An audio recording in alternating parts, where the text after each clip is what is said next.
झारखंड में घाटशिला विधानसभा सीट पर चुनावी नतीजे झारखंड मुक्ति मोर्चा के पक्ष में आए। यानी कि झारखंड मुक्ति मोर्चा से प्रत्याशी सोमेश सोरेन को इस घाटशिला विधानसभा सीट के उपचुनाव में बड़ी जीत नसीब हुई। लेकिन अब बीजेपी और जयराम महतो समर्थकों ने एक शख्स की पिटाई करने का आरोप उनके ऊपर लगा है, जिसमें वो शख्स कथित तौर पर कह रहा है कि बीजेपी और जयराम महतो के विशेष तौर पर समर्थकों ने मेरे साथ बदसलूकी की।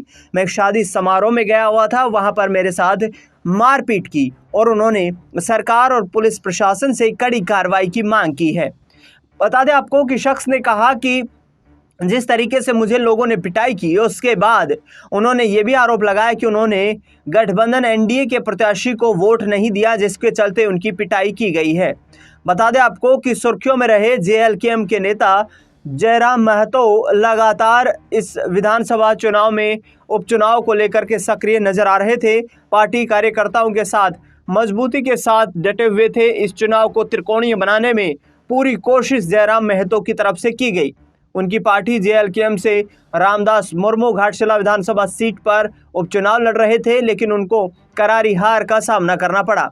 ऐसे में अब देखना बेहद दिलचस्प होगा कि पुलिस ने जो शिकायत के बाद अब कार्रवाई शुरू की है, उसमें जेएलकेएम के नेताओं पर किस तरीके से शिकंजा कसा जाता है, क्योंकि लगातार हिंसा की खबरें जो सामने आई हैं, उसमें झारखंड मुक्ति मोर्चा की तरफ से जेएलकेएम के तमाम कार्यकर्ताओं के ऊपर ये आरोप लगाए हैं।